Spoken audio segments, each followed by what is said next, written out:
Now with my friend coming in. Double and triple. So that's the way I should know. Build up. Oh, darn. Good evening. Welcome to the Town of Cicero Planning Board meeting. Would you please join us in the Pledge of Allegiance? And would you lead us off? I pledge allegiance to the flag of the United States of America and to the republic for which it stands, one nation, under God, indivisible, with liberty and justice for all.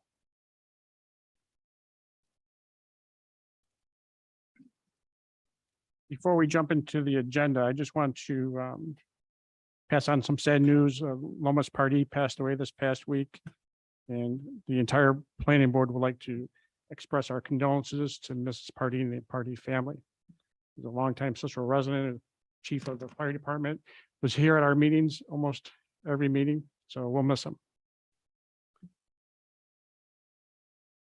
With that, we'll approve the minutes from the October 5th meeting. Any questions or comments? Do we have a motion? Move that be approved as printed? Do we have a second? Second.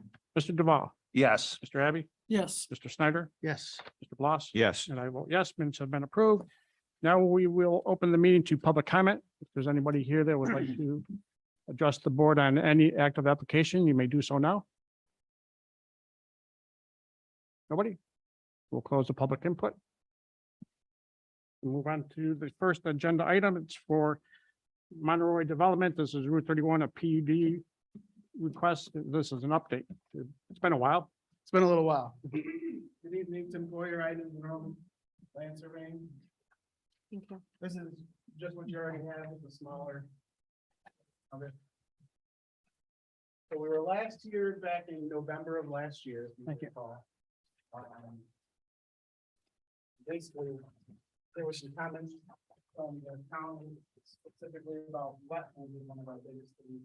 And at that time, because of snow, we weren't able to get the wetlands, so we didn't go this summer. So that's why it's taking us so long to get back in.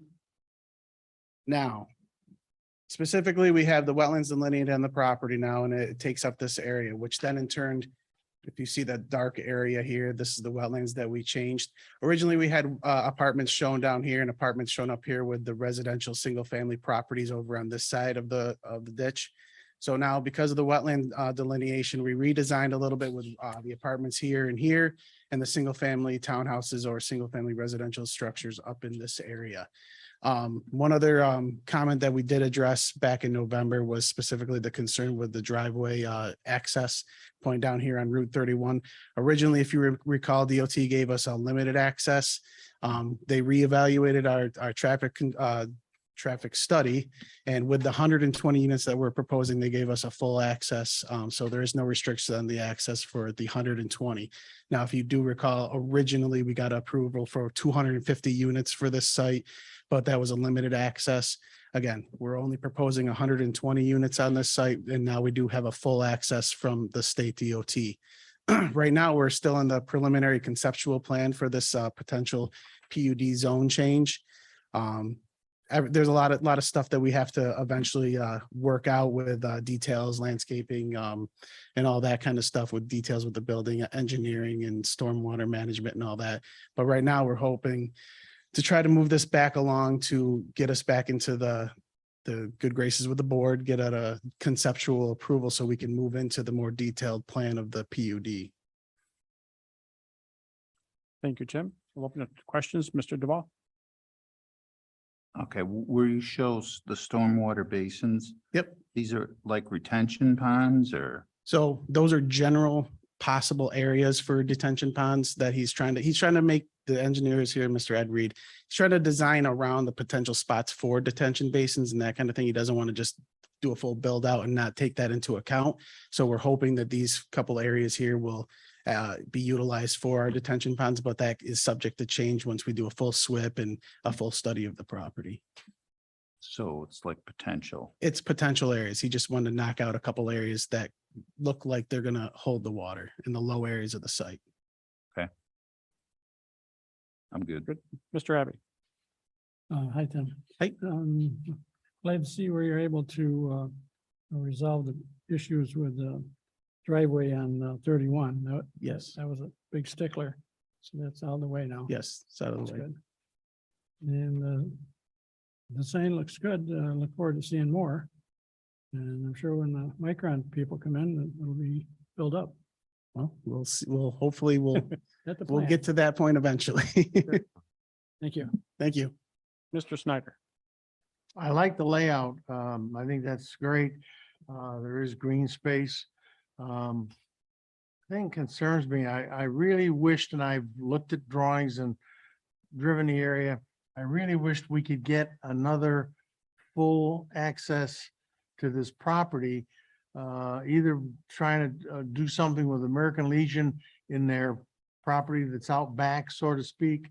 But I just am. We're gonna be 4 lanes before the chip factory is done. And I'm worried about the state maybe at that time doing something stupid about, well, you can only have a right in, right out. And we certainly sure as hell don't want a community in our town that can only right in, right out. So I just wondered, Tim, if developer could spend a little time with the drawings that are in the western end of the western tip of the actually northwestern tip, and just see if there's a way of getting access to what would then be the light at Lawton, which would be very helpful. So, and Mr. Astorino is here and he's spent an extensive amount of time trying to do just that, to gain access over to that light. And Mr. Astorino can correct me if I'm wrong, but he eventually got some emergency exit granted to us through the Legion's parking lot. Right. And we originally were going to use that and show that up there, but obviously the wetlands are now kind of inundated in that area. We can revisit it also, but I know that he spent a long time looking into trying to get access. He talked to he even talked to the post office down there, trying to gain access possibly down through that property as well. And it's been a struggle, that's for sure. Yeah, can't wait to see what the squares look like when you're. Oh, into yes, that next yes, once we section. get into that phase, yep. Done. Mr. Bloss. A quick question on the 16-foot wide emergency access in the frame gate. I Oh, guess there it is, how do they propose to get the gate out of the way? Is it going to be powered, pushed, locked? So right now, typically when you do an emergency access gate like that, you have a lock on it, and the fire department has access to the Okay. key and all that. So I'm sorry, for some reason I thought the egress was over here. It is right here, and I missed it on our plans. So that's where we got egress through the Legion there. And yes, it'll be a gate that's locked that the fire department would have access to in a case of emergency. Okay, thank you. Mrs. Hogan. It looks fine for me right now. I guess I'm more interested in maybe what the next phase is gonna look like in terms of the green and the elevations and stuff. Right. And correct me if I'm wrong, Steve, right now we're at the preliminary phase of the PUD process. We have to get conceptual approval of this before we move into the actual preliminary plan phase, which then we'll get into true contract drawings and, designs of the buildings, elevations, architecturals, and true details of the site. That's correct. Yep. Okay. I'm good with this for now. Thank you. Tim, can you review the parking with us, the numbers? Yep, so it's kind of spelled out there in the table right here. So right now we have 102 garage units and 124 parking spaces that are outside of the garage units. So that gives you a total of 226 parking spaces, which is 100, where 144 would be required. In the garage parking does not have a driveway in front of them, from what I can tell, right? The garage parking does not have a driveway in front of them. So these are the garages here and here. Yeah. Okay, so they don't have I guess I don't understand Like the a garage. parking like- spot. They don't have a parking spot in front of them, so Right. cars will have full access That's to what them. I wanted Yes, to okay, clarify. yeah. That's all I have. Steve? Tim, I think you might have used the calculation for 1.5 parking spaces per unit. I Yes. think that's an older requirement of the town. It's actually 2 now. Oh, is it 2 now? Yeah. Okay. I apologize. Once you're I thought it over, was like it's minimum 3. of 2. Then once you're more than 2 bedrooms, you have to have another parking space. Yeah. Needs to be considered. Correct. If you had a 3-bedroom unit. Yep. Okay. We'll look at that. That's not a problem. Did it, Steve? I think so. Yes, thanks. Nothing for now. Thank you. Mark, anything at this point? I guess is the board accepting of the garages as parking spaces? I know Well, we had before the- discussion on that. Before the number change, I forgot all about the 2 cars. The numbers were pretty good with them, counting them. I mean, it was well over the requirement, so I don't think all of them should be counted now. I mean, what's everybody think? That's why I want to know that there was no driveway in front of them. But we all know that some of them won't be used for parking, right? They'll be used for We storage. don't know what the housing units driveway look like. I mean, they're so narrow and whatnot. I can see where all of a sudden we have a situation where the garage and the parking spot is in front of the garage. And that, of course, is something we don't really like. No, so I just want to make sure I understand you correctly. The single family properties will not have access or rights to the garages. Right. Okay, But they They'll will just- have a garage as a part of that Yes. facility. yes. And then they'll have a parking spot that will be on their property, but not in front of the garage. No, they'll have their own driveways, those individual, 2 car or 1 car for the, right now, I think that is that a 1 car? 2 car for the those. 2 car garage, 2 2-car car garage. driveway, Yes. So you'll have both the garage inside and the parking in front of it. which is fine for that section. We're talking about the garages for the apartments is what you're discussing, correct? Right. Okay. So to answer Mark's question, typically we don't count garages, but I was comfortable with the numbers that were here. But that doesn't work with the 2 per unit. Right, right. So Okay. they'll have to look at their, So we Parking can, layout. we can look at our parking layout a little bit better. And that again is somewhat simple to add some parking spaces here and there in lieu of the garage spaces. Couldn't we, Tim, add a couple more units where we're still out of the, Up in here? yeah, where we make the bend or? So understand that if you recall, the one reason why we're doing the PUD instead of just a straight R apartment type of thing is to give us availability or flexibility to change these into single family residents. So with this space up here, that possibly allows us to slide these or move them around a little bit in the future. So that's why we're showing them like that in that space. And we can't go over the 120 unit number. So we put them all up here with the idea that we can reorganize if we have to in the future. so what's the 120 based on? The 120 based on what the New York State DOT allowed. Plus, that was actually also based on the last sketch that we did with maxing out that last site.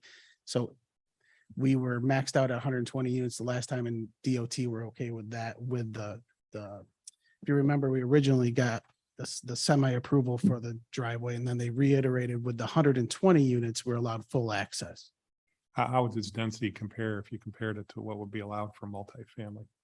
We don't have any more, correct me if I'm wrong, I'll check the numbers, but I don't think with the area you're talking about with the multiplication with the units per, Yeah. I think there was only allowed 120. I think probably want to know that. Yeah. I can you double put check numbers it. together. Yep. I looked at guess it that becomes an before. issue and again, that would have to exclude the wetlands in your lot area calculation. Oh, okay. And then I don't know if the board's wants to have greater density than would be allowed by the multifamily residential. I guess would be the question once that calculation comes up.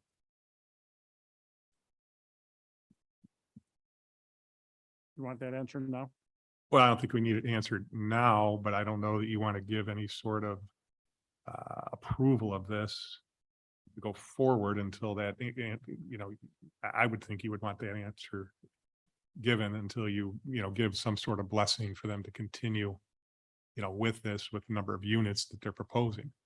You know, and also, I guess, you know, I'd suggest you see a plan with parking and make sure you're happy with the parking and those things. I mean, this is a pretty, again, general plan. But, you know, I think some of those base issues should be resolved before you, you know, give your initial approval. Yeah, so as far as density, obviously, if you had the number of units that would be allowed in a RM. Yep. The board would be happy with that. Okay.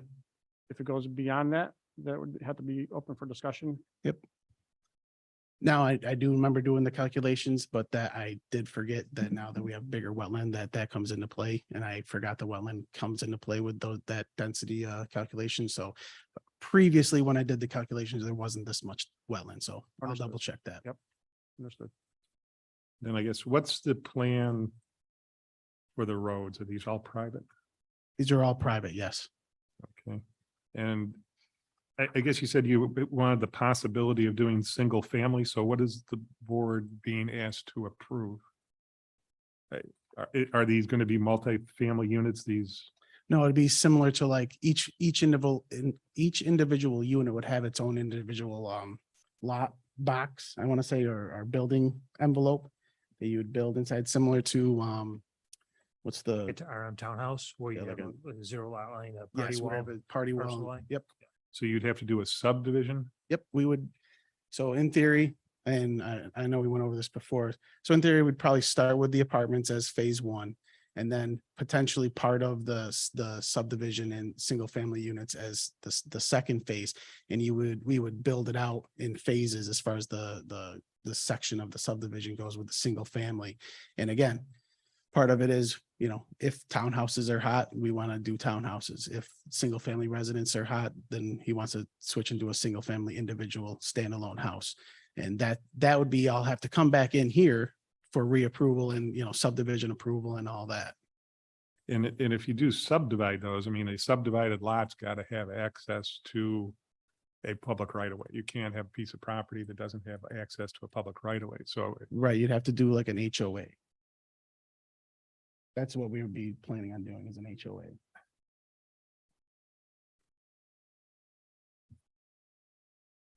What was that? I don't know how you, I mean, So what you're saying is well, I don't Single-family believe you can, homes. I don't believe you can subdivide out a piece of property without having access to a public right of way. Private, Right. that's a private road going through there. So when you subdivide out, I don't see access to I mean, I guess you could do with an access easement. Right, we can do an access easement around all this. That's fine. I have seen that to get you out. where single families have an easement to their property where they don't have, I mean, it's an easement. Seen that. Yeah, so I think the mechanics of how that works needs to be. Okay. con- I considered. know we've done it on Not as a development. We need to see What is- that. landings at Maple Bay is a very similar situation. That's what I was looking at when we were looking at the design for this, is landings at Maple Bay that we did here. Yeah, but I'll pull that out and take a look at it. That's a town road, though, I believe, isn't it? But it has a private No, drive it's up into private. it. We'll look at that. Yeah, I can look at that. I'll bring that in. And They're proposing it to be private, correct?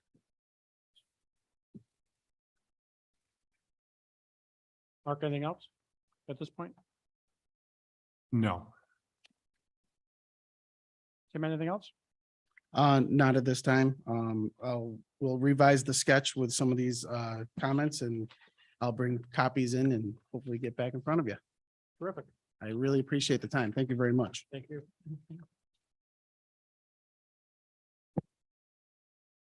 The next agenda item is a site plan. This is for the property at 6458 East Taft Road, a proposed lawn care company.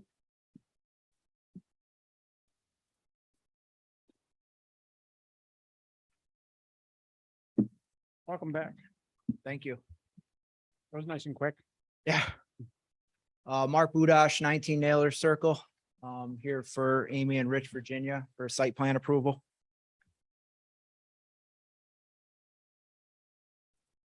So since the last meeting, we submitted a revised plan addressing the latest comments that were received at the last meeting. Part of that was adding a fire hydrant to meet the 400-foot code requirement. We coordinated with Stephen Drake with Aqua, who originally wanted to put the hydrant at the intersection of East Taft Road and Schuyler, which would still meet the requirement. I think would end up being 375 feet from the building corner, just to save the property owner money and to not cut into the newly paved East Taft Road that's being paved right now. Since that point, we've been told that it needed to be added to the property itself. So we have added the fire hydrant to what would be the northeast corner of the property there. You can see that shown there. So we will continue to coordinate with Aqua to get that installed and as part of this site plan development. We've also proposed to newly reconstruct the driveway going up to the office building. We're adding 4 inches of asphalt, 8 inches of subbase, which meets New York State DOT requirements for a light commercial property. And we also, Amy provided a revised light that screens the light and focuses the light down. That will be the wall pack units that are on the proposed storage building at the back of the property. Other than that, all the other changes were there previously. We'll open it to questions from the board. Mr. Duval?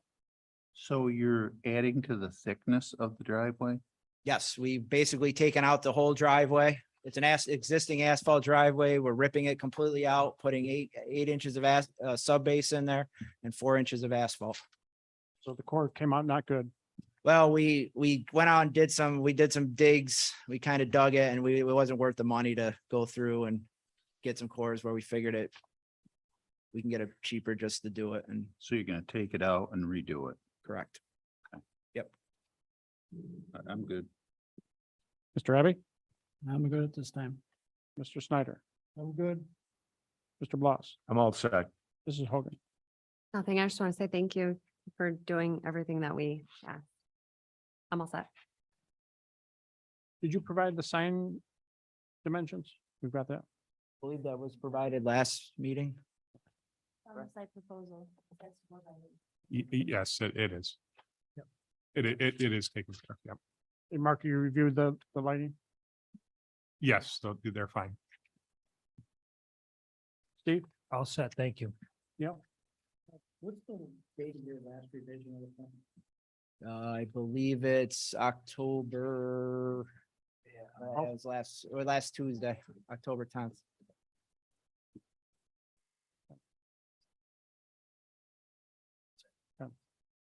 Mark? No, they've addressed the comments satisfactorily. I'll propose our standard seeker. Do we have a second? Second.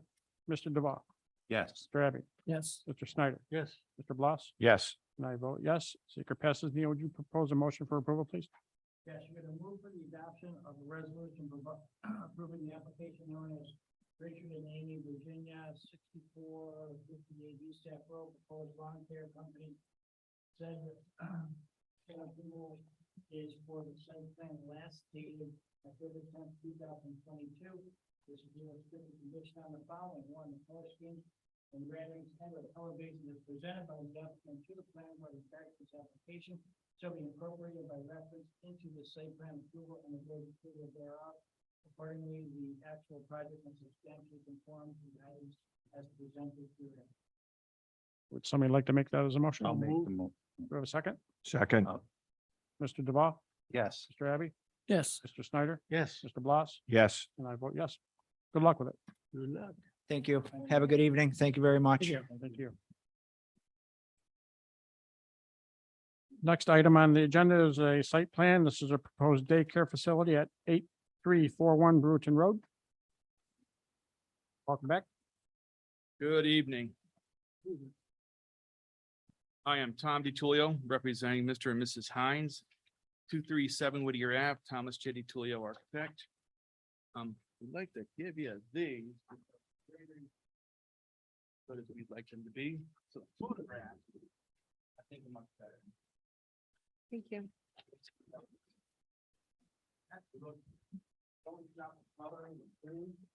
Never turns out right. So, didn't want to tell you that. We're here just to address some of the outstanding issues, remaining issues that we have. And I think some of them were provided to us by Ramble Engineering. And some of the items that we had were such as showing our sanitary that goes across the back of the property, which is our 8-inch sewer line. Can you speak closer to the mic? Can I please? speak? Oh, absolutely. Thank you. Usually I'm pretty loud and no one complains. So we just updated a lot of the items that we had before that the town had reviewed. So making sure we had everything included in this. We went through and did a calculation along with the assistance from Bramble Engineering on the calculations that NFPA 101 gives us for the calculations of parking spots. For daycare, it's 1 parking spot for every 5 kids. It doesn't delineate between age of kids from infant to 5-year-olds, so it's just 5. Anyways, sometimes there's different ratios for some things. That's why I mentioned that. So based upon that, we're going to have a total population of 48 people in the building based upon 35 square feet per person, which is net. So that takes out our bathrooms, our restrooms, our foyers that come in there, also some of the maintenance areas that we have in there, such as electrical room, which will be the next slide. Let's go floor plan. Yeah, it should be the floor plan, should be what we need to have. He's got.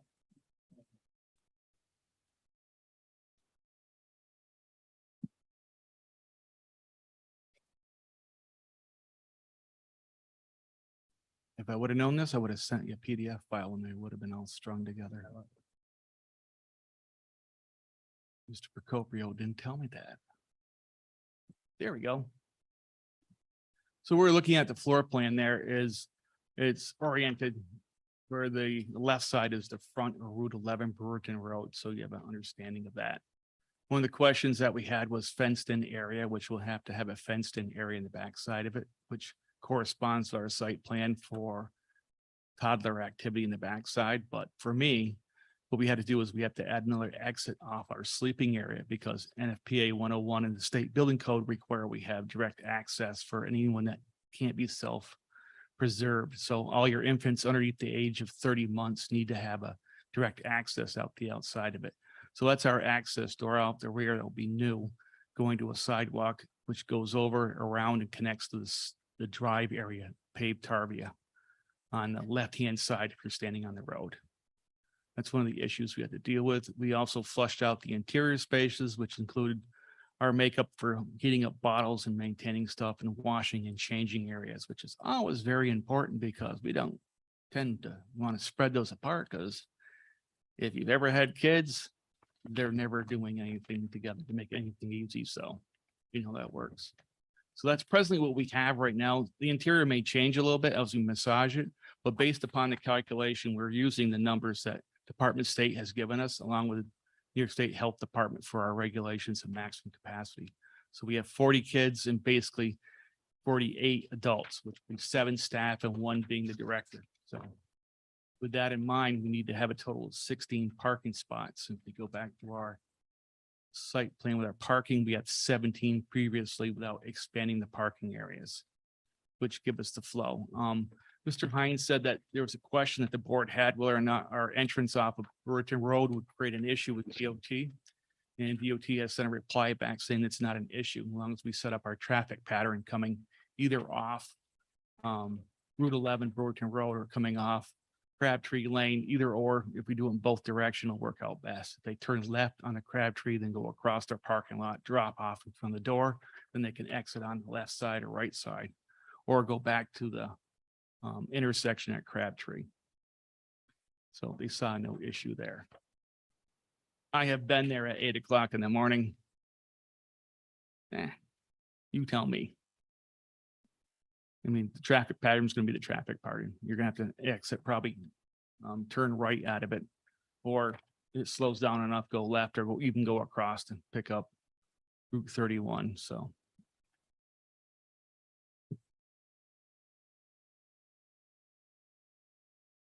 I think there's other minor questions. I think everything is on there. our elevations, one of the questions we had was about lighting. I provided some hat lights, but since we're gonna do all down lighting and have our actual signage inside our windows, our photograph has it right in front of you. That we don't have a need other than for security parking lights, which will be down lights, which will be your wall packs at 150 watts at 10 feet off the ground, so we can light the parking lots on either side of it and light out the back door and the path going around it. That's all we really need, is maintain our 5-foot candles per square foot in our parking areas and walk areas. And we'll have that from our front without actually putting any lights in, because of the street lights provide that already.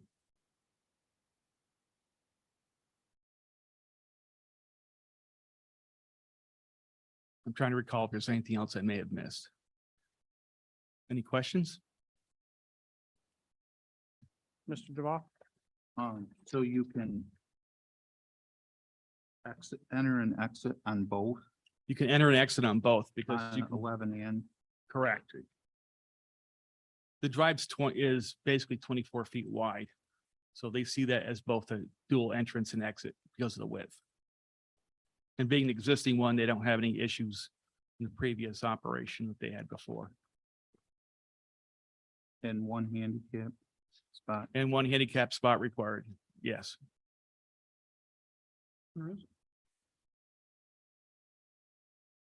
Sign on the building or? Well, we have a sign presently that's a post sign that you have I think your third picture. We have now presently, it's got is it Matches up there. yeah, it's the same light box. I'm trying to think, it was a previous retail spot there. Oh, yeah, pawn shop, used good item store. Sounds better than pawn shop. So that was going to remain the same. The only text we have there is what's shown in the photograph, which is tic-tac-toe written across the rounded entranceway. So that's what we plan to have right now. It's easier for them to just reuse the light box than to put a new light up. So what's going on the freestanding sign? I'm confused. It'll be a new sign. We'll replace the plastic that's there, the new insert there, because right now it's just. Well, there's really two parts to it. I mean, you've got the top part, which is just a typical display board, and then you have a light box, like I guess what we're calling it underneath. So what's going on what is being utilized and what's going on? Oh, just the upper part was what we're gonna use the light box. Then the bottom part will just be shaded or. I don't think the top is a light box. So Yeah, I think it's just a regular we- sign box. I don't know if it's illuminated or not. Is it? We don't.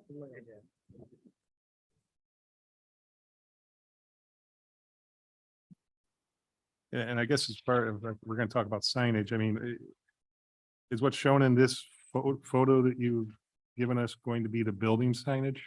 Because your other plan showed a sign Yeah, up in here. because we don't need to use the larger 30-inch by 8-foot sign that we had originally put between the two larger windows because of the sign post that's there.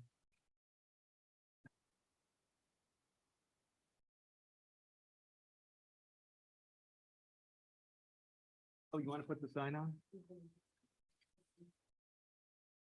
So we're gonna reuse it. We're gonna utilize the sign. They have a 30-inch by 8-foot, right? 30 by 8 foot that shows up on the elevation. So we're gonna put the sign there. Sign mark out of the right of way.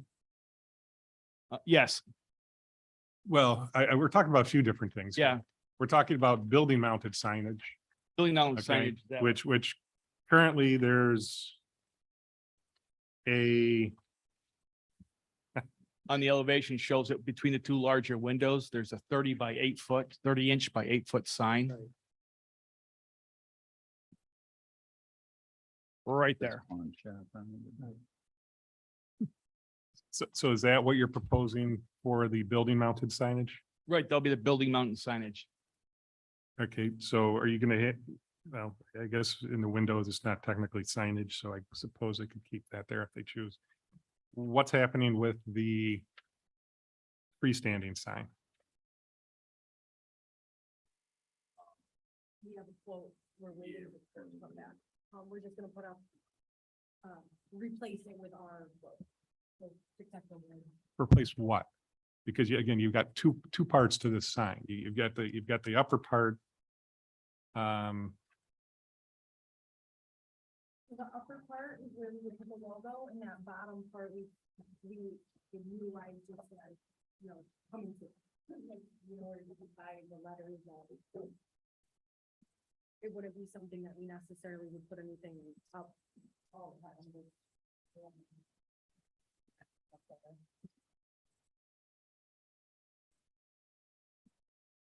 So it would be a changeable sign surface then. We don't have to utilize that bottom one, that's not necessarily.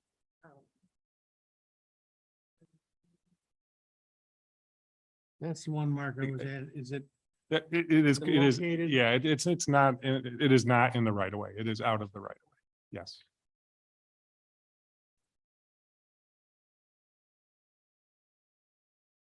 There's a photograph of the old sign in your previous submittal. It shows the old pawn shop sign, I think. So you have an idea what it used to look like.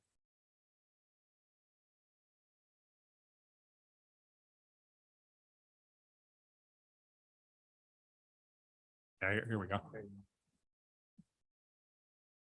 Oh, man, that is ugly, isn't it?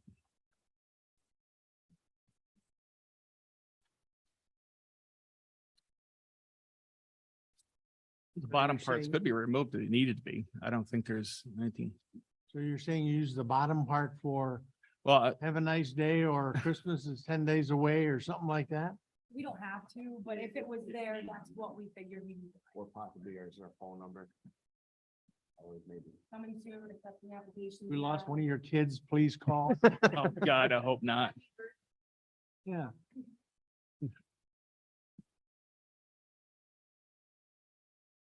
I think without being any kind of video sign, that would be like light or anything like that, like LED, that would be fine. LED might create a distraction. You don't want anything. We weren't planning to write it up. What are your thoughts, Mark? Well, I think it's really up to the board. I mean, as far as procedurally, I guess what we're gonna do is for the building mounted signage, we're going to approve it as shown on the color rendering. And as far as the freestanding sign goes, it's up to the board really as to what they want to approve relative to the freestanding sign. If you want to wait and hold off on approval on the freestanding sign and wait till my clients get their vote back with some designs to bring to you guys, I think don't that's think that best. would be a real big game changer. We can come back in November and present that to you. I think that's best. And that way we know exactly what's there, so we're not guessing. And I hate to lie to boards.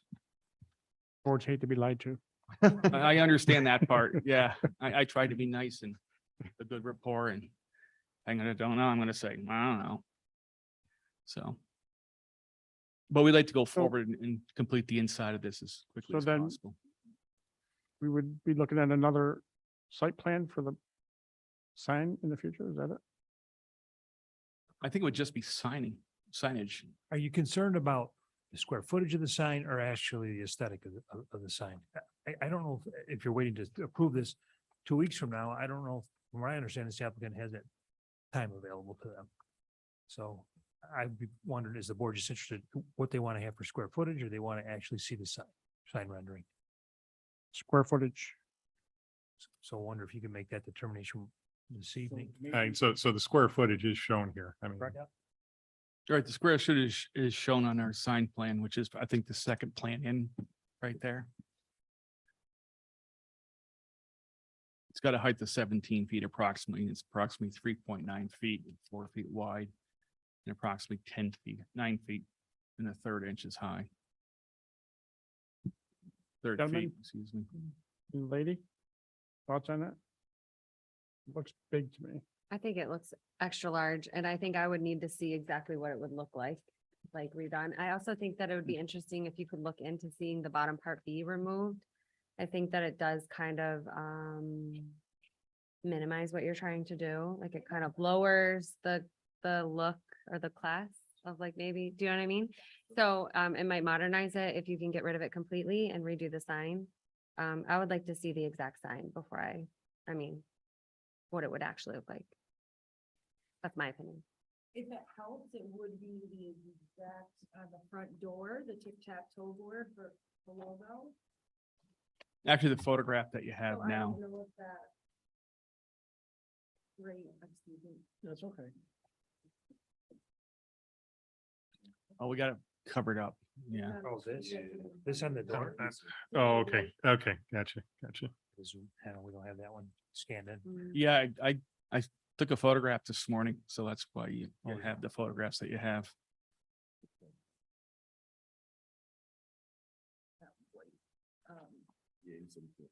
Oh, you can't. see. Look at- So I think it's, with the consultants, guidance giving you whatever we can do for at least conditional approval of the site plan with the roadside sign coming back at a later date. Council, I would suggest that you consider the roadside, the sign as it appears now, maybe with the condition that you remove the bottom of it and it not be, because I think you volunteered that you're not gonna light the sign neither internally or externally. That way you would be approving the dimensions of the sign, and they can move forward. Don't like getting into too much of regulating the content of what's on that sign, but you know, the appearance of how it's gonna look is certainly within your province to look at and wanna know about. I'm comfortable with that. Anybody else? So Well, are, it would be- so is it gonna be recommended that the bottom part be removed? Yes, that's what I'm hearing. What it's actually is saying, not necessarily the content of the sign, but for example, we don't like harsh colors and things like that. So I think that's why, I mean, what happens on 99% of our cases, you bring in to us what that sign is going to look like, what it's going to say, what colors it's made of. And we obviously don't normally recommend or talk about content. We just talk about what the sign, how it's made and the colors that are used for the sign. Exactly. 'Cause Size. Your issue here is that they're not bringing you in a sign package where they're showing you the sign that you would be approving. Right.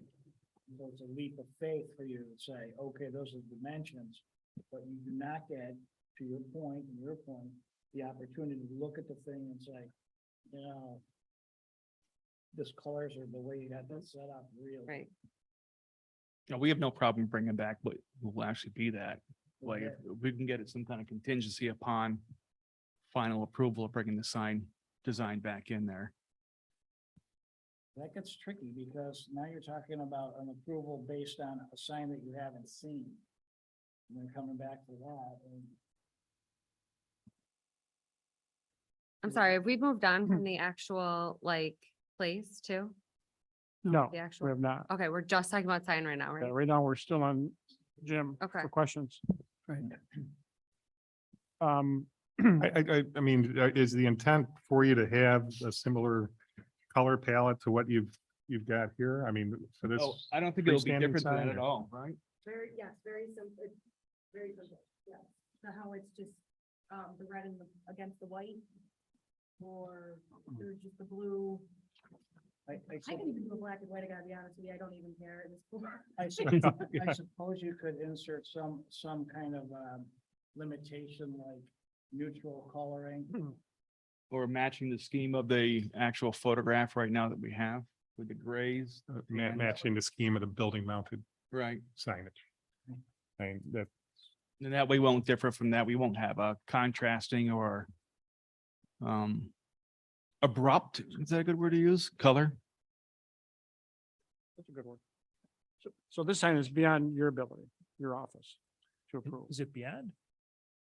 So if they came, if we approve no sign today, I would they come in a They few could get a weeks. sign permit, they would be able to replace the same, the previously approved square, sign and without expanding it.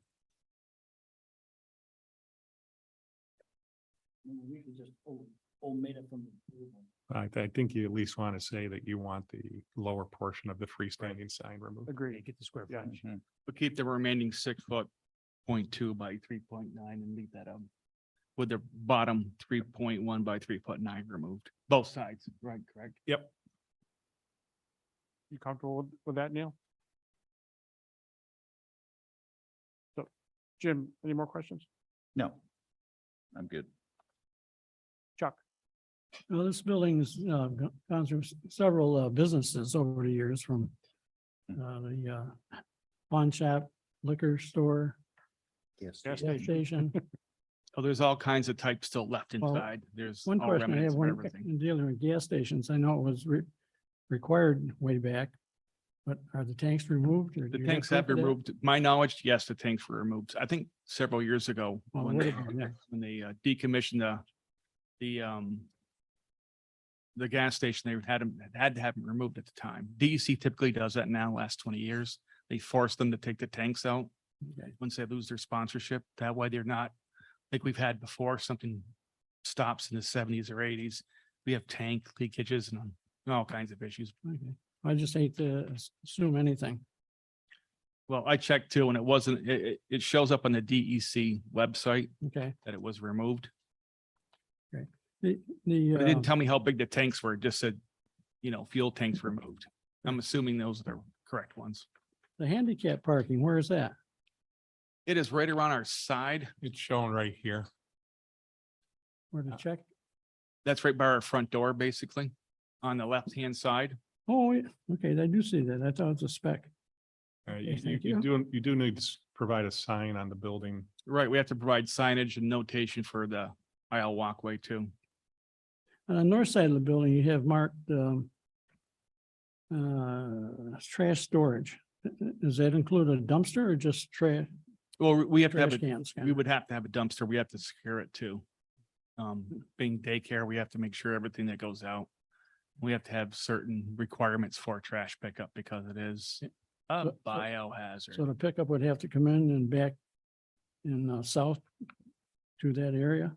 Right, and those are those would be our morning parking spots right there. Our staff would be around the left-hand side and in Sure. front. So these would be mostly empty during the daytime when we'd have service like trash people come in and pick stuff up. Another thing I might mention is that it also says in that area, 6 foot wood stockade fence. Now, we really prefer having the vinyl. Okay, we can change that to vinyl. Stays, We just like to enclose the dumpster so it's not in view. sure, but vinyl stays, attractive much longer than wood. Okay, that's all I have at this time. Thank you. Mr. Snyder? The only question I had, because I'd been involved in a couple of nurseries for churches. Did I understand that right now there's a door out of the sleeping area outside, which is also the door, at least on the plan that I saw, that if the kids that are 3 years old want to go out, they got to go through the sleeping area to get out. You're putting another door in so the 3-year-old area can go directly out the back. So we have a door that goes into the back area way there. I don't have it enclosed because if I were to enclose it, it technically is not a door to the exit, to the exterior. Yeah, I know, isn't that stupid? Wait, that, So if I only have a opening in the wall versus putting a door in that opening, that's still an open wall which exits directly to the exterior versus having a door there, which now means it's a room. And the room does not exit directly to the exterior as required by NFPA 101 or New York State Department of Health or New York State Department of Building Codes. Good answer? yeah. Yeah, I thought that went through. It sounded like something Steve would have told me. Right. Okay, that's all I've got. Mr. Bloss? My main concern is when you come out onto Crabtree, from vast experience going on Crabtree, especially to the diner. Well, I'll tell you what, that you can sit right at that intersection it only take a few vehicles coming out of your facility To back right to up. go to 11 and they back right up. Then your next option would be to proceed west on Crabtree. But you know, if you go out onto 11, it's almost impossible, especially at 8 o'clock in the morning. Yeah, I was there and I've been to the diner actually too, early in the morning getting out of there. And I'm not going to disagree with you. There's going to be issues, but I don't think there's going to be a significant increase. If we're looking at a total of possibly additional 20 cars that may be coming in that area. I might worry about the 2 point some odd thousand people you might have coming down the road of 31. Good luck on that one. Because they won't give you a break getting on 30. Oh, or on Route 11. Oh, the They good won't. people of Cicero are very gracious, actually. They even let me in one time. I didn't say they were from Cicero. No, that's all I got. Mrs. Hogan. Yes. Could you just walk me through like exactly where the fence is gonna be and end? Okay, our fence right now goes off the very back of it. So if you, here, laser pointer. Thank you.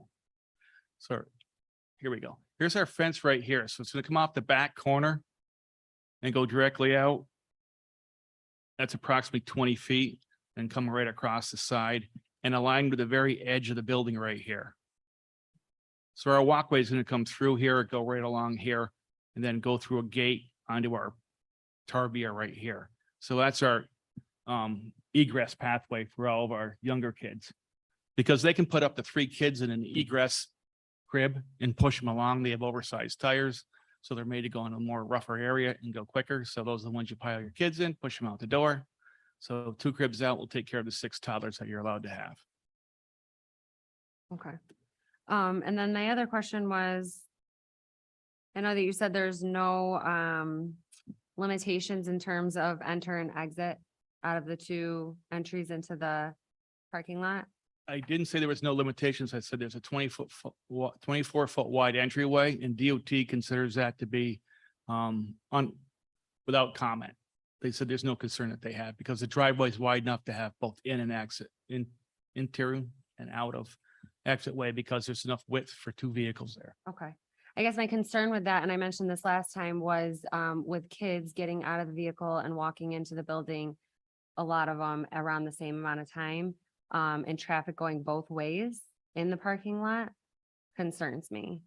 I know that there's some daycares that I've been to and picking up my kids' friends and stuff, that there's like an enter in and an exit out to kind of help with some of that, so that at least, you know where the traffic is coming in and where it's going out. I guess I just would wonder if there's ever going to be like a traffic study or something too, like in terms of the busyness, because it is all heavy in the morning and heavy in the afternoon or evening, and because children are involved. It does concern me, the traffic and kids walking in and out of the building. And if there'd be any like concern about that or anyone, I don't know, maybe it's just my opinion, but that would concern me.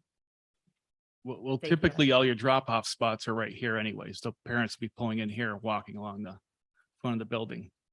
In this tic-tac-toe daycare will have additional staff. When they're not inside, they'll be outside greeting the kids as they come in. So there'll be additional eyes. And most of the kids you're going to find are going to probably be toddlers walking in there. So you're not going to have the really quick 34 years old. You won't have that many that won't come without some kind of additional assistance out there. And we all have been in parking lots and had kids turn around and dart away, so. Right. My other question is how does the staff get to the dumpster? Which door are they using? We have a door right here at the very edge. That's the door they would go back and Okay. do the dumpster. Okay. Oh, and the fencing, are we gonna be able to see that? What fencing you're choosing, or is it just existing fencing that is there right Oh, now? right here, the fencing, we've talked it over with Mr. Procopio in the town. The requirement is it has to be 48 inches or less. But frankly, 101 for NFPA wants 4.5 feet. Because at 4 feet, someone tall enough, like 6 feet, can reach over and grab a kid. So they recommend, The issue, a 4.5 previous feet. plan had shown the fence, I think maybe at 6 feet and closer to the street. So that there's a requirement for front yard fences, in the town.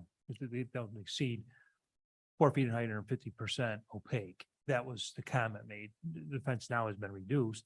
I think they can have taller fence. Yeah, that's not. Right, I front yard. think, I think Mr. Procopio is right. I think we had fence all the way down to here, which becomes a site issue, the whole area. So that would be an impediment, and I would agree that it's in this town code and plus the building code that you can't have fences higher than 4 feet and be a. That's front yard, you said? Because it's on a corner lot, it has 2 front yards. Oh, So really? it's a 50-foot required setback. The building, so is there. New fencing would have been, if it was in the required front yard, no higher than 4 feet and 50% opaque. So I believe they pulled it back. You may be able to have it higher now. But it doesn't go beyond the building. But to answer your question, it would be just black vinyl fencing. Would be chain link with vinyl on it. With the tops turned over, because you don't need a lawsuit for some kid getting hung on something. Okay, those are all my questions. So where are we with the fence? 4 or 4.5? I would like to do 4.5, so we'll That would ask be our fine. building official. And you're saying, Steve, because it doesn't go past the building, it would not be considered front, so it could actually be 6? I would consider that. Yep. Well, we can do the 4.5. You're happy one. I with think I'd 4.5? be happy. And they are? It seems a little less imprisonment type of thing. Because it's gonna have to be small rung anyways. It'll be finer chain link. Because you want to keep kids from climbing and stuff like that. So you have the smaller chain link so they can't get their little hands and fingers in there to climb up fences. And we know kids will climb up fences given the opportunity. Actually, also. Yes, thank Don't you. we need a bigger area for the kids to play outside? Believe it or not, no, because we only need to have 5 square feet for everyone that's over 30 months of age. You actually can't have more than one age group either out at the same time. So we'll be taking them out age group appropriately with the corrective. It's well regulated, isn't it? Oh, yeah. There are 38 pages in Part 412 of the New York State Department of Health that just regulates daycare for children. So we received the new plans today with a bunch of less parking. Right, we go down to our 17 spots because we don't need the additional parking. We'd rather have a green space. And that's so we based don't on the have to use information, Mark. Correct, that's provided. what Mark provided And you're to us. comfortable? That's a good thing, because I wasn't thrilled about that parking setup on the old, on the previous plan. I have nothing else. Nick, Neil, No, I'm all set. Mark? All right, so what is being proposed for lighting? I mean, there's some discrepancies between the plans that we have, and I think I heard something else tonight. So So I guess. presently what we Okay. have right now, our parking is we have, if we go to our elevation plan, we have recessed soffit lighting in the front. So all we're gonna have is reset soffit lighting over our signboard right here and reset soffit lighting over each door. We're gonna need to put a wall pack on the sides for light safety because we need to have 5 square feet per 5 foot candles per square feet over on our parking over here. We're gonna need it on the back side here. Another wall pack, so we have that there. Where's a plan that shows that? I think I have it on my floor plan that shows that. I think I may show the lights actually there on So- the so end you have right a- here. So you have a. Yeah. So Wall these are part right here. soffit lights you're saying here? Yeah, This is a wall pack? right. Then we'll have a wall pack right here, a wall pack right here. You have to have one right here and one right here. And what are those wall packs? They'll be 150 watt or actually 4,000 lumens is what we're going to use. And they'll be LEDs. Do you have a cut sheet of that? I can provide you a cut sheet of that. But it is a condition. But it is a condition. Be approved. And you understand you need the ADA sign. Right. We need to signage, have the ADA sign right here on the building to and that's identify not the shown on the plans. handicap parking. Is that shown on the plans anywhere? No, but I'll put it on the plans. I think I may have had it on at one time. I think I moved it off and it's probably sitting over here somewhere in the top of Then my. they need to provide the ADA sign. that they need to provide ADA signage. Right, we have to identify the parking spot. That's part of both the federal and state building code requirements. No, we'll The put it- spot is shown that the sign is. Actually, there's a sign on there, but it's been painted over. So I don't know what it says, so we'll take that sign off and put a real sign on there.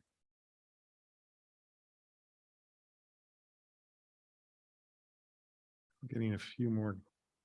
Well, that's over here. Yeah, I it would have been mean, over there on that side. All right, and Steve, you're gonna have to look at that ramp that's been put in there to make Yep. sure it complies with ADA standards, right? Right. That's not really part of site, but. So we've got three conditions, I think, here. One is that the freestanding sign is gonna have the lower portion removed. Right? We've got the issue relative to the cut sheets for the lighting and that the ADA signage needs to be shown on the site plan. Do you want to add in the sign? Are you familiar with the light fixtures that we want? What's that? Do you know the light fixtures we want? Yeah, they're gonna be standard wall packs. They're just down lights that have. Everyone supplies them, you know. They just have to be full cutoff then. Full cutoff. Full cutoff light fixture. Well, okay, so on the freestanding signage, do we want to just say that it's going to be similar in nature to the building mounted signage, or do you want to have them come in with a plan on that? We talked about him going to Steve for it, One through Steve, okay. Right, you want to do it with? but I'm matching- open to recommendations. You want to match the color scheme of the building? Well, I mean, that's that, I think you might want to say that they're gonna apply for it separately. But it will be similar to, you're gonna take the bottom panel off. No internal or external illumination. And Yep. that'll be at the discretion of the zoning office. For the cutoffs. for the For the sign. The sign. For the aesthetics design. Is the top section able to be lit? I don't believe it is. It may have at one time had I'm something at just the saying, top of it. If it is, I would think, We're gonna because approve like now it's dark at that's gonna be 5:30.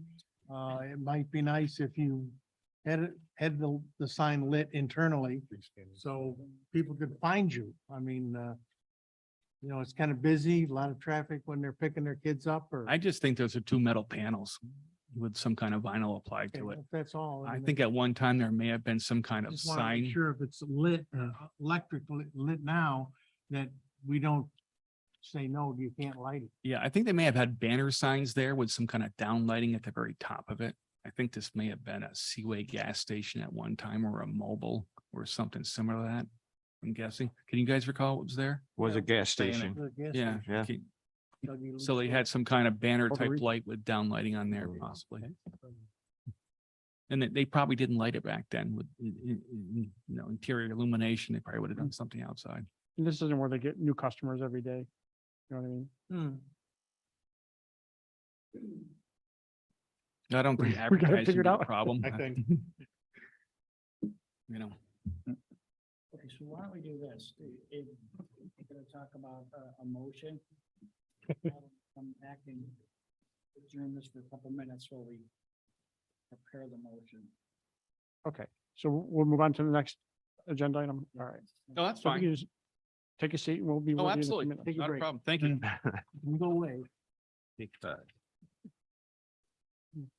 The next agenda item is this is a site plan that was approved. The applicant is asking for an extension. This is the property at 7900 State Route 31, a proposed restaurant.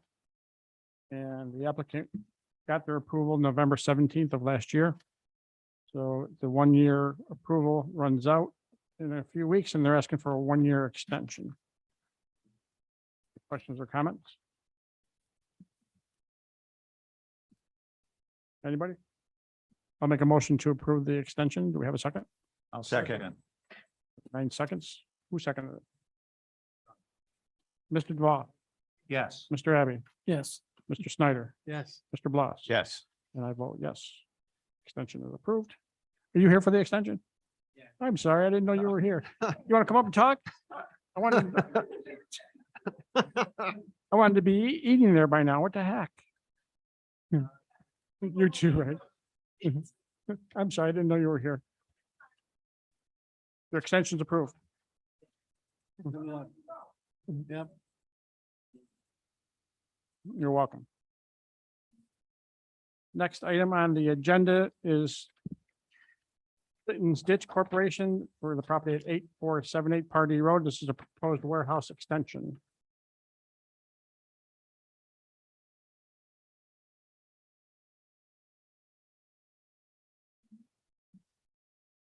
Scott Freeman, project landscape architect.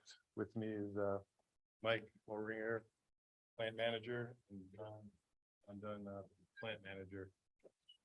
I'd like Mike to introduce what Pepsi does, you know where it is, so I thought I'll get. What they do? I know what they do. You know what we do, right? Yeah. I'll drink Pepsi, right? Good evening, everybody. My name is Mike Morger. I'm the general manager at the Ditch.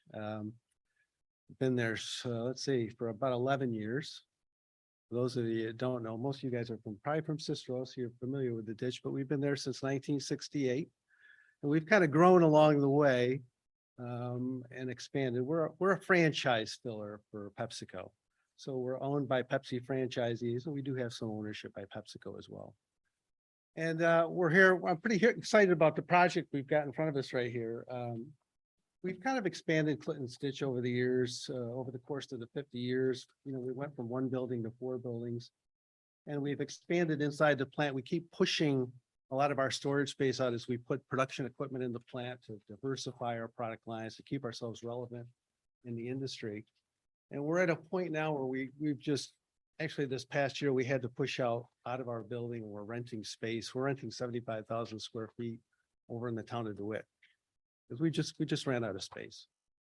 And so part of the project that we're showing up on the board here is really multifaceted.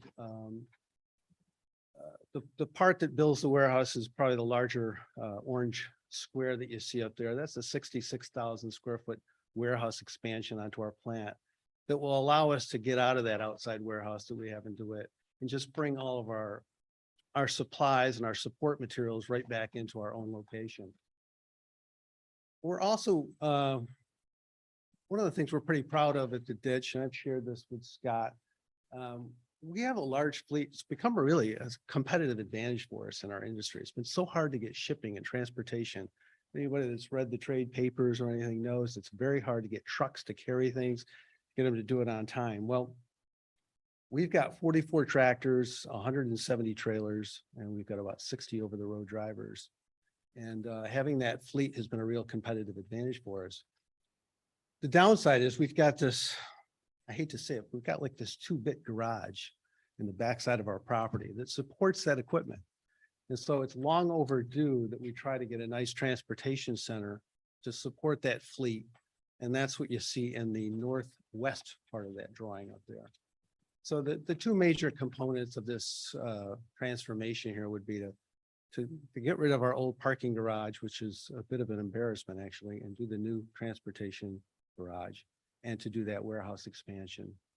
And as Scott's going to describe for you, that involves us relocating our parking lot, which you see down on the southwest side of this drawing. And we've also included what we are calling a bulk receiving loop, which would be on the west side of the drawing.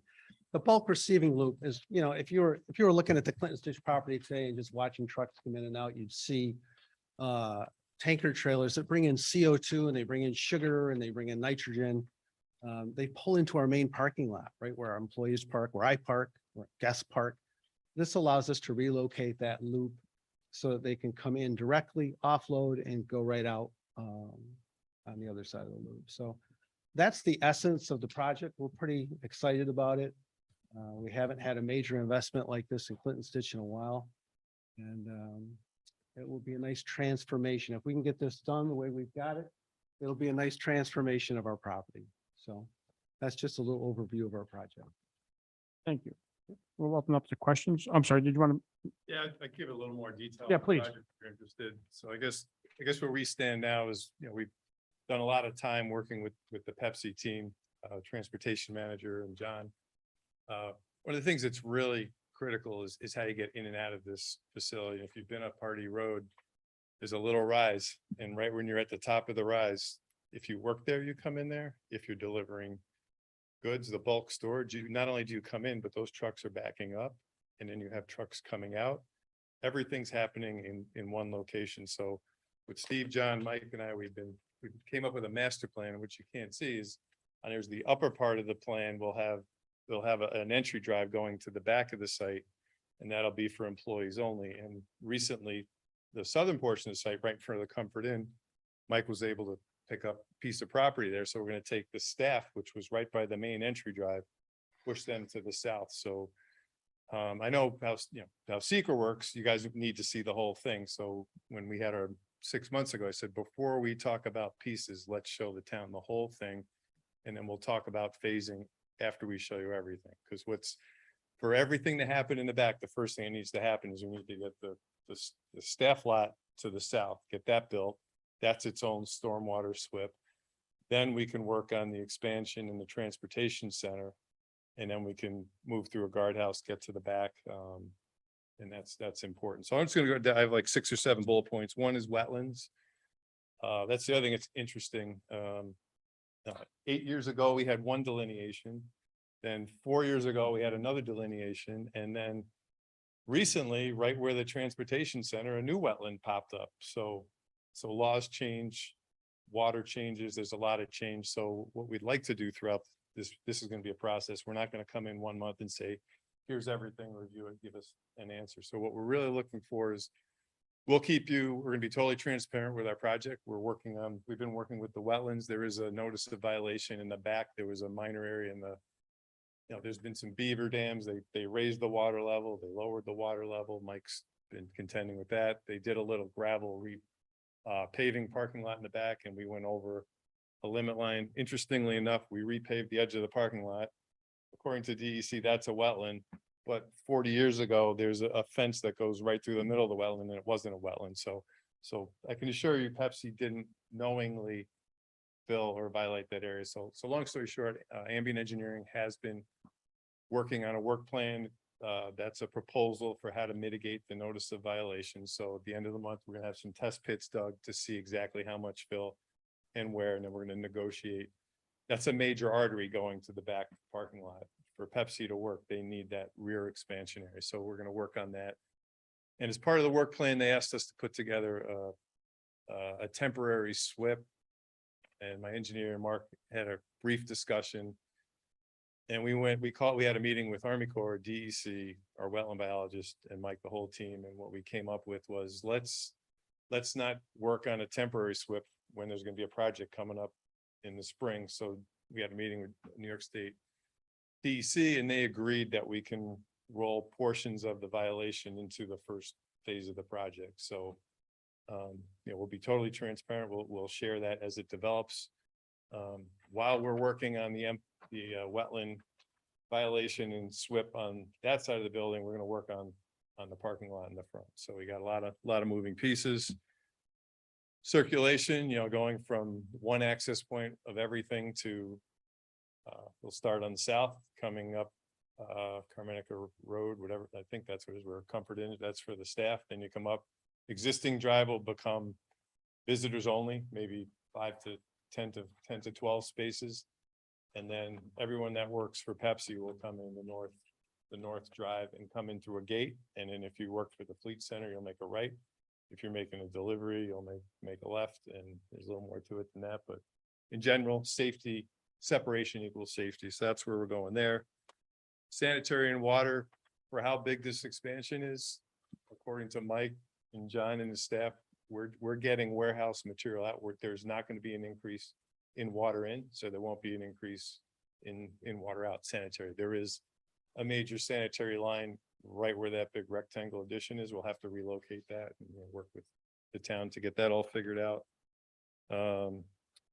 Site amenities, we're going to fence the whole thing, have a 24-hour guardhouse. When we get to lighting, we'll get to lighting. We're not there yet. A lot of it'll be wall packs. The gated guardhouse will be the control there. We're very close to having the roads, the network, and the layout of our project set, so one of our first meetings will be to meet with the fire department. But the biggest thing I see this meeting is it gives you the opportunity to look at the project, give us comments, and then get it to county. Once we get the comment letter from the county, then we can talk to James Fenskin and the county about egress coming in in and out of this site. Because I know just because we put it on the plan doesn't mean we get it. We have to negotiate it.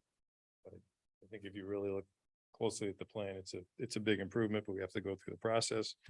And then the architecture, Pepsi has authorized an architect to start working on the inside, but Mike's staff, between John and Steve, these are the architects of the project. I mean, these guys had it very well thought out, and I don't think the design's going to change much. Maybe we're moving loading docks a little bit here and there, and small changes, and the fleet facility is schematically under design, and we would like a incremental review, if that's okay. We'll give you updates as it comes. I just think that's important because I know there's a lot going on with Micron and 31 and 81 is a big deal. But Pepsi's committed to this location, and if the project goes ahead, we'll actually be reducing traffic because we won't be contingent, we won't be relying on that warehouse. Yeah, creating a little extra traffic. So our goal is to keep you guys in the loop, take care of the wetland violation over the winter, solidify the master plan and the architecture, and if things go well, possibly get that the staff lot going in the spring, and then the following fall, I guess we'd be into the rest of it. If we can clear everything else out.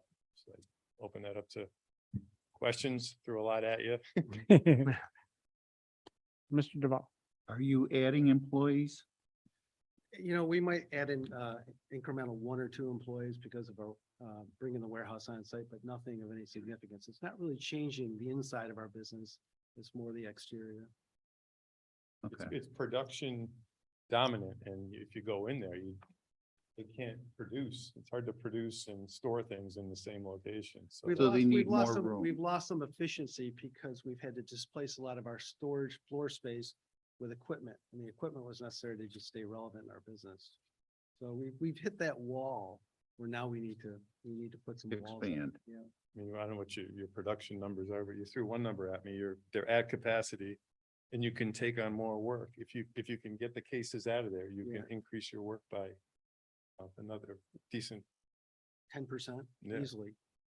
Greater. which would help pay for this expansion. Is the repair facility a lot bigger than what you have now? It is Yeah. the repair facility. I'm gonna venture a guess, maybe 6,000 square feet, 5,000 square feet. It's Yeah. small. It's a 2-stall garage, And this is gonna be. a concrete block 2-stall garage. Was built probably in 1972. Something like that. We can't even fit a tractor. We can't even fit a trailer in there to work on it. It sticks out. Now we got the new one is 6 drive-through bays, and then you'll have your charger engine block heaters outside. Fuel supply there, With a wash bay. right now the trucks are going back and forth.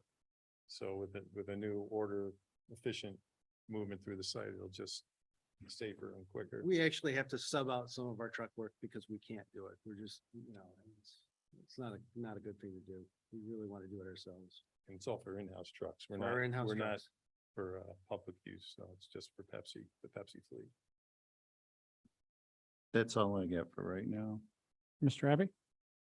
Well, Pepsi's been a good neighbor to Cicero, and we're very lucky to have you here. Thank you.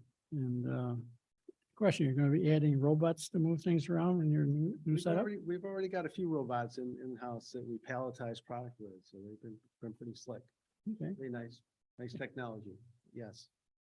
I'm sure you'll work out the wetlands situation and get on with this addition. That'll be great. Thank you. Great. Thank you. Mr. Snyder. My request will have nothing to do with how I vote on the project, but I'd love to see the operation of Pepsi. And every time I pick a can out of my refrigerator, I keep saying, we ought to meet the people at Pepsi and see if we can. So if there's a way that, I think I don't know about the rest of the board members, but I know Don is a nut like I am. We, we had to build a highway garage because we had trucks going all which way and I mean, it was a mess. So Don and I really understand what you're going through with your transportation end. And with our past history in construction and whatnot, we'd really be interested in that. So if ultimately you can arrange that, not tomorrow, but in the future, that'd be great. Be happy to. And you need to know that there's at least three of us that will, since you're a landscape architect, we know that the landscape part of this will be beautiful. We'll be hiding the parking lot on Hardy Road, and I mean, I'm sure that that will be looked at much further down the road than today. But I think Ashley has made it very clear that she's one of the three tree huggers that we have here. That's right. But I'm glad you're expanding. I think it's great. I think if you're not the biggest employer in Cicero, you gotta be real close to being the biggest. Yeah, we're about 280 employees, what, 16, $17 million payroll. With the truck driver. That's with the truck driver. Yep. Good. Can't wait to see it. Mr. Bloss. I'm gonna back up here a little bit. You said that you opened in 1968. Do you still use anhydrous ammonia refrigeration? No, one of the first things I wanted to do when I took the job, having experience with ammonia, and hating it. Oh, was to go- gee, it's great. Was to go to we went to a glycol system. Well, there's always the danger of ammonia. People Yeah. that haven't worked around it or not familiar with it know that it's lethal. And it can be lethal if it's I was- not handled properly. I was one of the original refrigeration men that installed all that ammonia. Worked Gone. on a lot of it, yes. Gone. So we went to a glycol system and we took that, I'm gonna call it a safety hazard. We just took it out of the plant. No, I've always liked Pepsi. I think they're, they fit well with our community and everything, and we'll do what we can to help you. This is Hogan. No questions right now. Thank you. I want to echo the fact that it's great to have Pepsi as part of our town. I moved here in 1963. I was a little guy. It seems like you've been here as long as me, but not quite. So I got to be by a little bit. But I've got friends that worked there and have retired out of there. So it's a terrific asset to the community. The only small question I have is the existing two-car garage, does that come down? It comes Will down. eventually come down. Yeah, it's in the back corner, see where the red addition is on the back, right where the Yeah. 40, right on See that that 40. little square right to the Yeah. left up, there you go. And then the phasing, what is that about time frame wise? Well, I guess, like, if I can speak for Mike, we want to get the staff lot in first, and then phase 2 will really be the fleet center and the addition at the same time, probably the fleet center first, because that can go up a little Correct. quicker. And then the addition, Then the addition line. because that's gonna take, you can't just rip the whole wall out. That's gonna take a lot of temporary construction and shuffling of the loading docks. So we gotta work on that. What kind of time frame are we looking at roughly? We'll go as fast as we can get approvals. Yeah. So we're ready to go. We've met with our bank and the board of directors has already approved all this. So we're ready to go as soon as we can get approvals.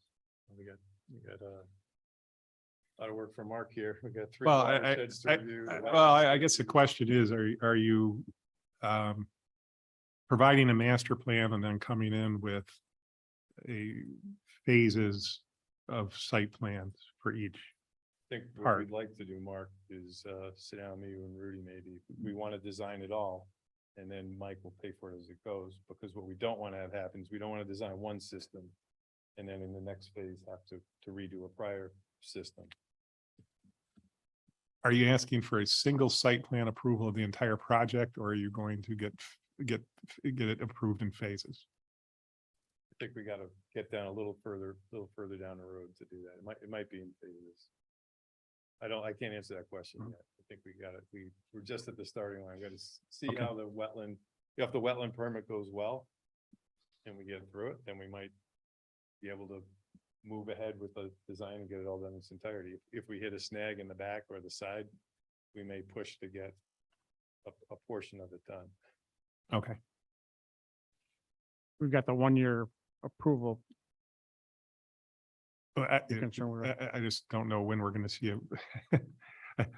Well, the answer is we don't know yet, so we'll have to see Yeah. how it goes. But would you be open to meeting with Rudy and I at some point just to help strategize that once we have a little more information? That's why we haven't come to you Sure. until now. We've said, well, we don't want to come here until the master plan is not set. The master plan is set. Now, there's those bullet points. If we hit a snag on, to see the wetlands as a big hurdle to get over, and then transportation to get over. So we can work on transportation once we get the comments back from county, and then we'll start working on our SWIP, but our stormwater SWIP is tied to wetlands, so they're connected too, so. I sound like a politician, but try to answer questions as transparently as possible, but we're, Yep. believe me. It's fine. We'll try and push it. So you weren't expecting to start any construction this year? No. We gotta, the spring would be the best over the winter. I mean, I think a realistic goal is to get the wetlands straightened out over the winter and get construction drawings for that. First, it's three big watersheds, the first one would be the staff lot, and get that engineering drawing set for that. And then maybe in the spring we'll have DD, update drawings for review on the big expansion in the transportation center, and in the back, that's less of a concern, but we want to get that in there. We don't want to get the segmentation, and when you I want to fill out the secret form as honestly as possible one time instead of redoing it 3 times. So I'd say if it's okay with you, I'd like to come back with, progress maybe in December or January, just to show you where we are. And at that point, we'll take Mark's comment and see if we can turn that into something, because I know that it's very important how we write up the seeker and how you review it. That works for me. So we had a 2 You month, too? 2-month buy. A 3-month buy. Yeah, so pretty much January at this point. Yeah. So not to hold you to it, but start time in spring, and then when would you anticipate a completion? Will be driven by the construction. Yeah, I mean, I guess the one thing you can say, Mike, is Just your best guess at this point. That's you all. met with your board. I mean, the funds are approved once we get the drawings. So, I think by the time you get to the building, you're into 2024. yeah. And, I'd like to think we'd be done in 2024. So it might be phases. Sounds like phases. Site plan approval phases on. Yeah, we'll have to see. We'll see how it plays out. Okay. Steve? I think I'm all set. I want to work with you. I'm gonna, Yeah. if it works. You have anything at this point? Do you have anything, Mark? I mean, I think, Mr. Snyder mentioned, I understand it's just a conceptual plan really at this point, but in a master plan, but the parking lots are shown, basically right up to the right of way or even over them in some cases. So I think you want to look at, adequate buffer areas around the perimeter of the site with landscaping, to buffer those areas. Islands and those types of things in large parking fields.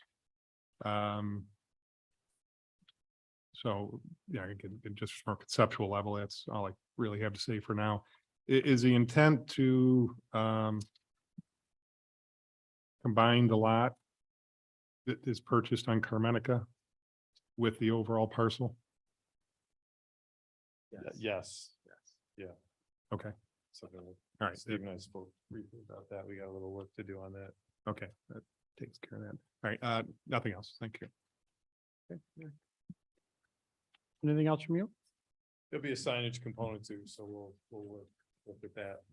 So directional signage at each entrance, and then there's, branding, that type of thing, and, a visitor lot, so directional signage. There will be a lot of components. There will be, it'll be its own. Is it kind of Cicero, is that okay to do the the sign submission as part of the project? Do you like that as a separate project? Part of the project. Okay, some towns like it separate for some reason. I wouldn't prefer it in the project. We're gonna bring back our tanks.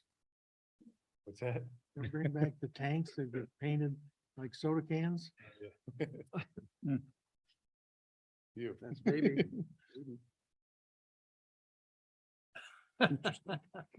Plans for it right yet, but maybe we're still talking about all that detail. Yeah. And it'll be, once the architect gets a little further, we'll show you what he has in mind for, they want to make like an entry statement, the corner of the building, so you might see a little more. That's liking the architect to get going, but we gotta go first. That's what we do. Dangerous world. Yep, Site planning goes first. All right, terrific. it'll be a nice if we can make it happen, it'll be a nice transformation of that whole property up there. It'll be nice, Absolutely. Yeah. Fantastic. Agreed. And less traffic. Wow. Yeah, I mean, I asked him 3 times. And he gave me the same answer every time. I thought, if we're going bigger and the same number of employees and. Well, we're already there. We're just a building warehouse space. All right. Well, Very thank you. good. Thank you very much. Thanks all, appreciate it. Yeah. Have a good night. you. Yep. Moore is MOEH RINGER. Michael. Have a good night. Thanks. Good night.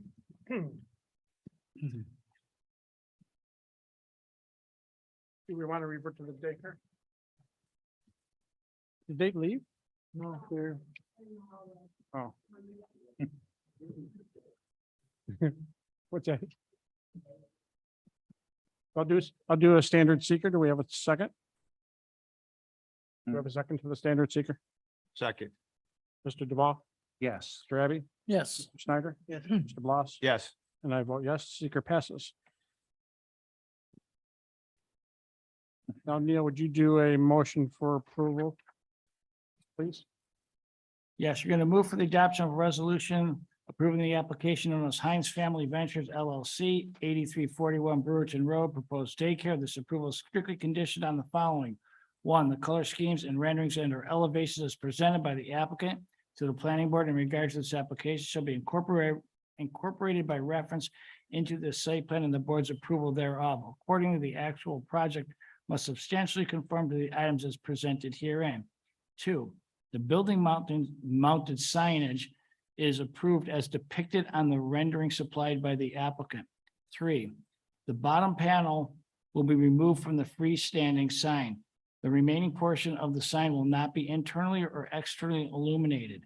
Any sign placed on the remaining panel shall be similar in nature, character, and quality as the building mounted sign as depicted on the renderings supplied by the applicant and shall be subject to the approval of the codes enforcement officer. 4, the applicant shall provide cut sheets for the building mounted lighting for approval prior to installation. And lastly, the ADA signage shall be installed to comply with all applicable regulations. So The- moved. The lighting approval, is that by Mr. Parrish? Codes enforcement. By codes. I'll second. Mr. Duval, Yes. Mr. Abbey, Yes. Mr. Snyder, Yes, Mr. Bloss, Yes. and I vote yes. Good luck. good luck.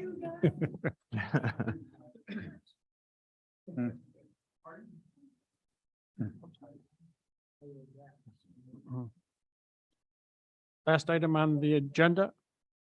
Oh, wait a second.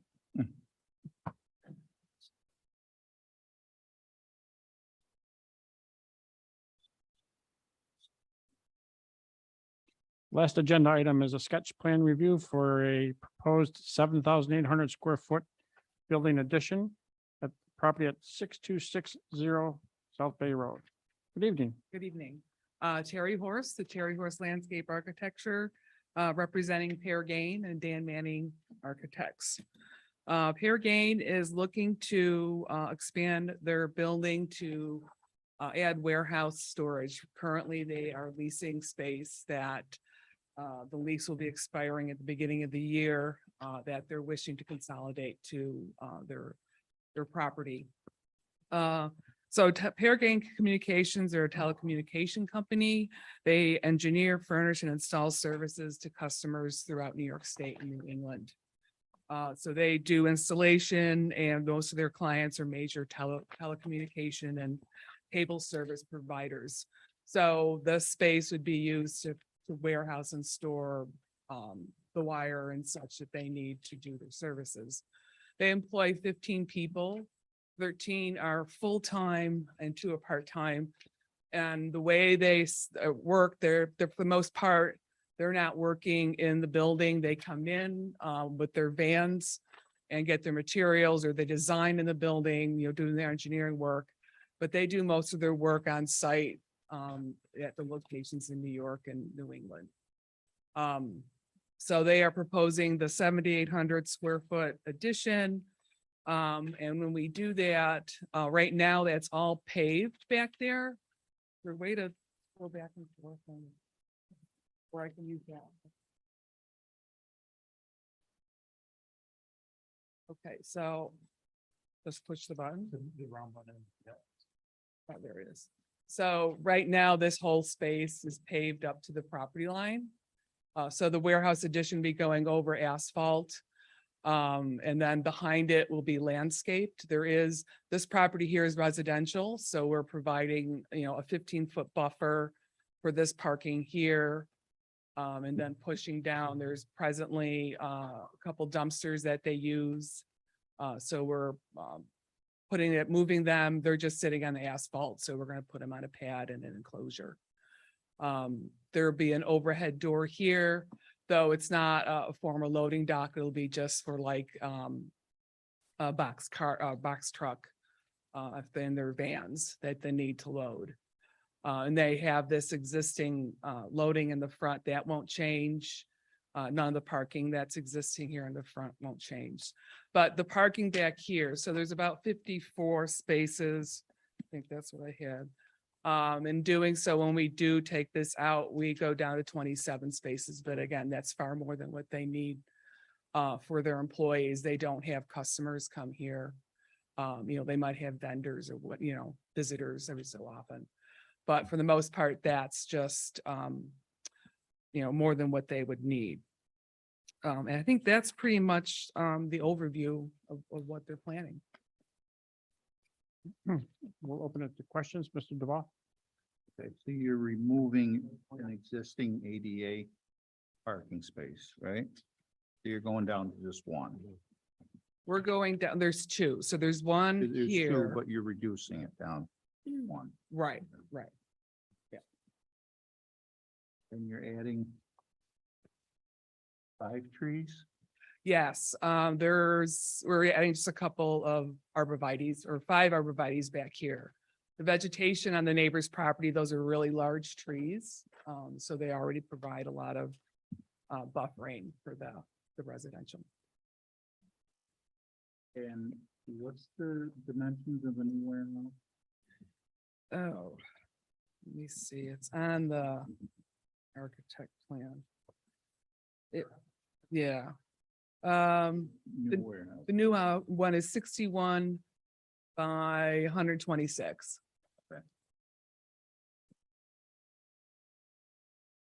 I'm good. Mr. Abbott?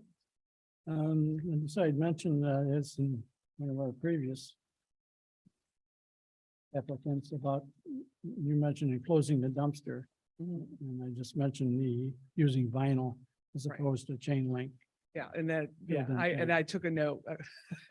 That's the best part of going last, I guess. You get to Okay, thank you. hear the comments. And I'm So you just curious. prefer a vinyl enclosure as opposed to wood?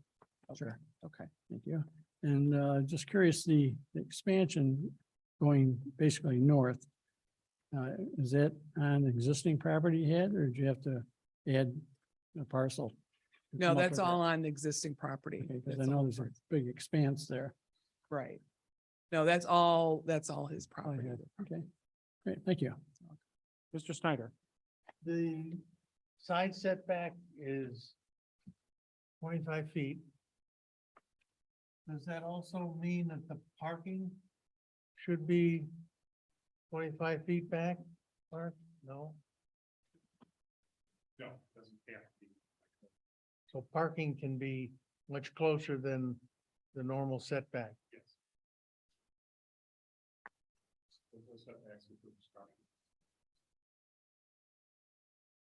Well, I'm sure there'll be another drawing that will show a little more landscaping than what we have here, because now is the time to really clean it up and, there's a lot of space that, could take a tree or two or some flowers.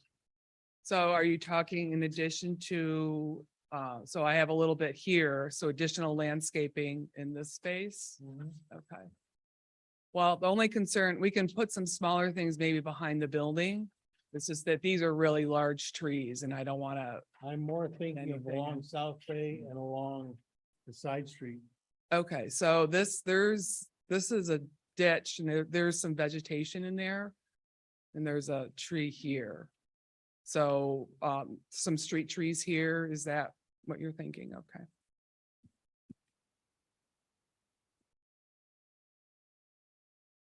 I mean, I suppose the company doesn't want any kind of a sign, but if the company wanted a sign, it would be nice if it was in basically that lower triangle, and then there could be greenery and trees or whatever around it. Right. There's signage on the west side of the building and they don't have any plans to change that.